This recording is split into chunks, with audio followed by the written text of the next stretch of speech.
Morning SS family, welcome back to the channel SS uncut. কেমন আছো তোমরা সবাই? আশা করবো প্রত্যেকে খুব ভালো আছো।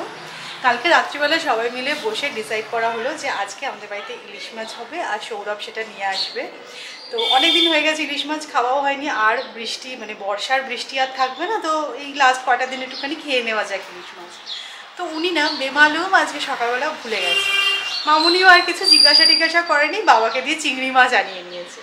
তারপরে আমার মনে হলো কী হলো, সৌরভের তো আজকে ইলিশ মাছ আনতে যাওয়ার কথা ছিল। আমি জানি না এটা ইন্টেনশনালি না আনইন্টেনশনালি, সৌরভ ইলিশ মাছ আনতে ভুলেই যায়। তো যাই হোক, ফাইনালি তিনি গেছেন ইলিশ মাছ আনতে। তো আজকে আমাদের বাড়িতে ইলিশ হচ্ছে। অ্যাকচুয়ালি আমার না ইলিশ আর চিংড়ি হচ্ছে ফেভারিট, মানে এই দুটো মাছ আমার প্রচণ্ড বেশি ভালো লাগে। আর ইলিশটা পুনেতে পাই, কিন্তু কলকাতার মতন তো নয়। তো সেই হিসেবে কলকাতায় এসেছি, 2-3 দিনই মাত্র ইলিশ মাছ খাওয়া হয়েছে, তো সেই কারণে ভেবে রেখেছিলাম। তো যাই হোক, কি আর করাই যাবে, ভুলে যখন গেছে মনে করানোর দায়িত্ব আমাদেরই, তাই না? আজ বাড়িতে সবার ইচ্ছা হয়েছে ইলিশ মাছ খাবে, বাট আমাদের বাড়ির সামনে যেই বাজার সেখানে ভালো ইলিশ মাছ নেই, দাদা তো আর আনতে পারেনি। আমি এসেছি এখন বরানগর বাজারে।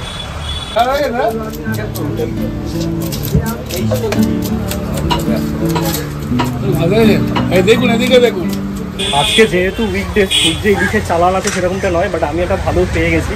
বেশ পেট চওড়া ইলিশ, 1300 গ্রামের 1600 টাকা কিলো নিল। ইলিশ মাছ না আনাটা কি ইন্টেনশনালি ব্যাংক ব্যালেন্সের কথা ভেবে, নাকি ভুলেই গেছিলে? সত্যি ভুলে গেছিলাম, এরকম এতটা কিপটে আমি নই। না, তুমি সব সময় দেখছি ইলিশ মাছ আনতে ভুলে যাও, ব্যাপারটা তো হচ্ছে না। বৃষ্টিটা হচ্ছে না, বৃষ্টি ওয়েট করছে। হ্যাঁ, বৃষ্টি ওয়েট করছে, বৃষ্টিটা আর হলো না। যাই হোক, নিয়ে আসলাম না, আজকে ইলিশটা কিন্তু ব্যাপক এনেছে, না বলতেই হবে। বাড়িতে এসেই আমি মাছটা বার করে দেখলাম যে ঠিকঠাক হয়েছে কিনা। আগের দিন ইলিশ মাছ এনেছিলাম, বাট এমন বিচ্ছিরি ভাবে কেটে দিয়েছিল না, ভালো লাগেনি। তো আজকে একদম রিং রিং পিস করে কাটা হয়েছে, খুব একটা ডিম নেই, তেল আছে, না ভালো জমিয়ে খাওয়া যাবে। মানে ঝাড়টা কাজে এসেছে, সেরাটাই নিয়ে এসছে বলে মনে হচ্ছে। চলো, জানো তো কাল থেকে না আমরা আবারও একটা নতুন ট্রানজিশন ফেজ দিয়ে যাচ্ছি। মানে তোজো বড় হওয়াটা প্রত্যেক দিন আমাদের জন্য একটা চ্যালেঞ্জ। মানে হ্যাঁ, ও যেন সবটা সময় মতন শিখতে পারে, আর তার জন্য তো আমাদেরও অনেকটাই এফর্ট দিতে হয়।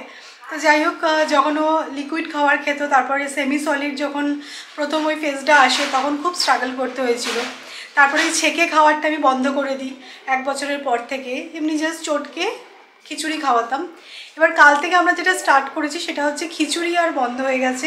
এমনি নর্মাল আমাদের ভাত ভালো করে ম্যাশ করে নিয়ে তার মধ্যে আমরা যেটা খাচ্ছি না কেন, কালকে যেরকম ওর জন্য আমাদের সবার ডাল হয়েছিল, তো তোজোকেও ওই সেম ডালটাই দেওয়া হয়েছে, আর একটু ওর জন্য আলু সেদ্ধ আর মাছ ভাজা করে দেওয়া হয়েছিল। তো সেটাই সুন্দর করে মেখে খেয়েছে। আজকে যেরকম আমি ওর জন্য বানালাম ঝোল আর ভাত, কারণ আজকে আমাদের ইলিশ মাছ হচ্ছে, ও তো আর ইলিশ মাছ খাবে না। তো সেই হিসেবে ওর জন্য পেটির একটা পোনা মাছ দিয়ে ঝোল বানিয়ে দিয়েছি। তো নর্মালি আমাদের ভাতটাই খাবে, এই যেখানে ভাত বসে গেছে, আমাদের ভাতটাই খাচ্ছে। ভালো করে একটু হাত দিয়ে চটকে নিচ্ছি, দিয়ে ঝোল দিয়ে মেখে খাওয়াবো। আমি মামনিকে বলেছি অল্প একটু লেবু কেটে দেবে, লেবু চটকিয়ে খাওয়াবো। তো এই ট্রানজিশন ফেজটা না ডিফিকাল্ট তো ডেফিনেটলি, কিন্তু এবারও 2 বছর হয়ে যাবে এবার নভেম্বর আসলে। তো সেই জন্য আমার মনে হচ্ছে যে এটা এবার শুরু করাটা খুব দরকার। আমরা যা খাচ্ছি এবার যাতে সেটাই ওকে আস্তে আস্তে আমি ইন্ট্রোডিউস করতে পারি। ওর জন্য আলাদা করে খিচুড়ি রান্না করা সেটা সম্ভব নয়। হ্যাঁ, একবেলা খেলো বা কখনো কখনো হয়তো আমাদের এমন কিছু রান্না হয়েছে যেটা ওকে দেওয়া যাবে না, সেটা ঠিক আছে। কালকে যেন পোস্তও খেয়েছে, মামুনিরা তো এমনি একটুখানি স্পাইসি খাবার কম খায়, ঝালটা কম খায়, তো পোস্তও দেওয়া হয়েছিল, খেয়েছে কিন্তু সুন্দর। তো দেখা যাক, ফিঙ্গার ক্রস। এটা হয়ে গেলে খুব সুবিধা হবে। তোমরা দেখোই আমরা এত ঘুরতে বেড়াতে যাই, তো ওই তোর জন্য খিচুড়ি করো স্পেশালি, তার থেকে বেটার এটা আমরা খাচ্ছি সেটাই যদি খেতে পারে, যেখানে হোক গিয়ে ডাল ভাত পেয়েই যাবে। তো এই আর কি ব্যাপার। আরও একটা ট্রেনিং তোজোর চলছে, যেটা লাস্ট 1 মাস ধরে আমরা চেষ্টা চালিয়েই যাচ্ছি। সেটা হচ্ছে যে টয়লেট ট্রেনিংটা এবার তো করাতেই হবে, শেখাতেই হবে। তাই জন্য এক এক রকম ড্রেসের সাথে এক এক রকম প্যান্ট তোমরা দেখবে। অলরেডি 2টো প্যান্ট ভিজে গেছে, কিছু করার নেই। মানে হয়ে যাওয়ার পরে বলো কেন, আমি সত্যিই বুঝতে পারি না বাথরুম কোথায় গিয়ে করে। হ্যাঁ, হিসি পেলে কি বলতে হয়? তাহলে বলো না কেন পাওয়ার আগে? জ্ঞান পাপি তুমি, তুমি সবই জানো, বলো না। এই চলছে আমাদের সারা দিন, ওকে নিয়েই চলে যায়। লাস্ট ভিডিওয়ে তোমাদেরকে বলেছিলাম যে ভিয়েতনাম থেকে ঘুরে এসে আমার মুখ চোখের অবস্থা খুব খারাপ, সামনেই পুজো, পুরো ট্যান হয়ে গেছি। তো এটা শুনে তোমরা অনেকেই আমাকে সাজেস্ট করেছো টমেটো মাখার জন্য। তো তোমাদের কথা শুনে আজকে আমি টমেটো দেখো আধখানা নিয়ে এসেছি, তো এটাই এখন ফেসে অ্যাপ্লাই করে নেবো। আমি তো ওই মধু, দই আর বেসনটা অ্যাপ্লাই করছিলামই, তো ওটার থেকে যদি এটাতে বেশি কাজ দেয় তাহলে এটাই অ্যাপ্লাই করে দেখা যাক। আর এটা তো ইউজ করাটা আরও বেশি ইজি।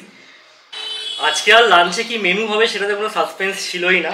ইলিশ মাছ ভাজা, ইলিশ মাছের ডিম, ইলিশ মাছের তেল, আর এদিকে হচ্ছে কি একদম গড়গড়ে করে সর্ষে বাটা দিয়ে ইলিশ মাছের ঝাল। তবে মাছটা যেটা দেখলাম ডিমটা একদম কম ছিল। হ্যাঁ, কম ছিল একদম ডিমটা, তার জন্য 4 টুকরোই ডিম দিয়েছি। তেল দিয়ে মাখিয়ে প্রথমে খাওয়া যাবে, একটু কাঁচা লঙ্কা লাগবে। Good evening. সো লাঞ্চের পর আর তোমাদের সাথে কথা বলাই হয়নি। তারপরে অ্যাকচুয়ালি আমি একটু বেরিয়েছিলাম, আমার একটা কাজ ছিল। তো এই জাস্ট বাড়ি ফিরলাম, এখন বেজেছে 7:15। আমাদের এখনও চা খাওয়া হয়নি, মামুনিরাও আমাদের জন্য ওয়েট করছে। তো চলো নিচে গিয়ে আগে চা খাই, তারপরে ব্লগটাকে কন্টিনিউ করবো। তারপর ধরেছে বায়না, চাইতা চিরু আর আয়না। তো যোগে এখন এই সমস্ত ছোট ছোট কবিতাগুলো আমরা শেখাচ্ছি। তো এই লাল জুটি কাকাতুয়াটা দেখলাম ভালো তুলেছে। আরেকটা কি তুলেছিস? আয় আয় নাই ভরা,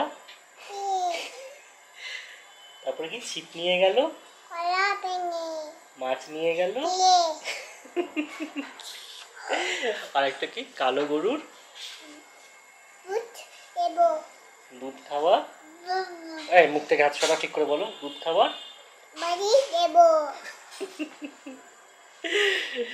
সারাদিন এইসব দিয়েই চলে। কি চলে কি চলে? সব কথা বলিস তুই আমার সাথে?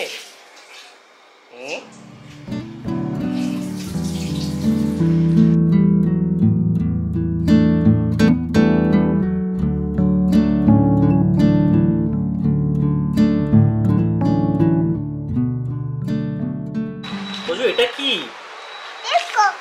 পিকক। আর এটা পেঙ্গুইন। আর এটা হেন। আচ্ছা, আর এটা কি? অস্ট্রিচ।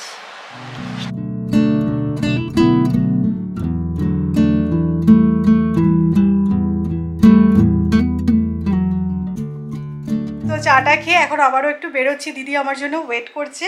শাড়ির ফলস পিকো করতে দিতে যাচ্ছি, এখন যদি না দিই তাহলে পুজোর আগে আর পাওয়ার কোনো চান্সই নেই। তো তোমাদেরকে দেখানো হয়নি, এই শাড়িটা দেখো আমি অনলাইনে পারচেস করেছিলাম, খুব ভালো দেখতে। এটা না এই কেরালা কটনের ওপর ফেব্রিক করা, যখন পুজোর সময় পরবো তখন আরও ভালো করে তোমরা বুঝতে পারবে। খুব সুন্দর, মানে কালারটা এত মিষ্টি লাগলো। তো এটার ফলস পিকো করতে দেবো। আরও দুটো শাড়ি ফলস পিকো করে চলে এসেছে, একসাথে দিইনি সব, কারণ এখন না ওদের কাছে প্রচুর রাশ, শাড়ি ভীষণ গুলিয়ে ফেলে, তাই জন্য অল্প অল্প করে দিচ্ছি। আমাদের ফলস পিকো করতে দেওয়া হয়ে গেল, দিদি আবার বাড়ি চলে যাচ্ছে, আমি আবার বাড়ি চলে আসছি। দিদি একটু পরে যদিও আসবে।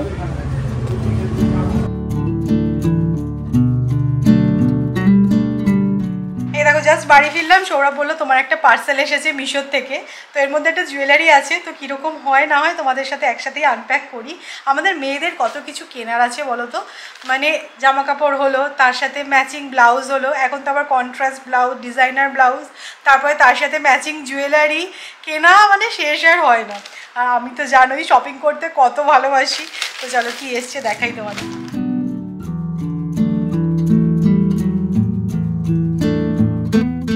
সিরিয়াসলি এখন অবাক করে দেয়, এত সুন্দর এই নেক পিসটা এসেছে, জাস্ট দেখো। তো এরকম বিটসের একটা নেক পিস আমার একটা ড্রেসের সাথে ম্যাচিং করে আমি আনিয়েছি, ভীষণ সুন্দর দেখতে হয়েছে, দারুণ। আর আমার যেটা বটম আছে না সেটা হচ্ছে ব্লু কালারের, আর ওপরে আমি হোয়াইট কালারের একটা টপ পরবো, তার উপরে না এই ব্লু বিটসের নেক পিসটা দেখতে খুব সুন্দর লাগবে, দারুণ হয়েছে দেখতে, এটা দেখো। প্লাস আমি মিশো থেকে না এরকম অ্যান্টি টার্নিশ জুয়েলারিও কিনেছি, এই যে এটা দেখো এখন পরে আছি, তো এটাও মিশোর থেকেই কেনা, খুব সুন্দর কোয়ালিটি। আর এটা আমি প্রায় 4-5 বার পরে নিয়েছি, কালার অ্যাজ ইট ইজ আছে। তো তোমাদেরকে আমি লিঙ্কটা শেয়ার করে দেবো, ইনকেস তোমাদেরও যদি ভালো লাগে তোমরা নিতে পারো। এটা তো দারুণ হয়েছে। আমার মনে হয় প্রত্যেকটা বাচ্চাই এই কাজটা করেই থাকে, এই যে মায়ের বড় চটি পরে সারা ঘর উনি ঘুরবেন। হাঁটো, দাঁড়িয়ে থাকছো কেন? গুটি গুটি হাঁটো।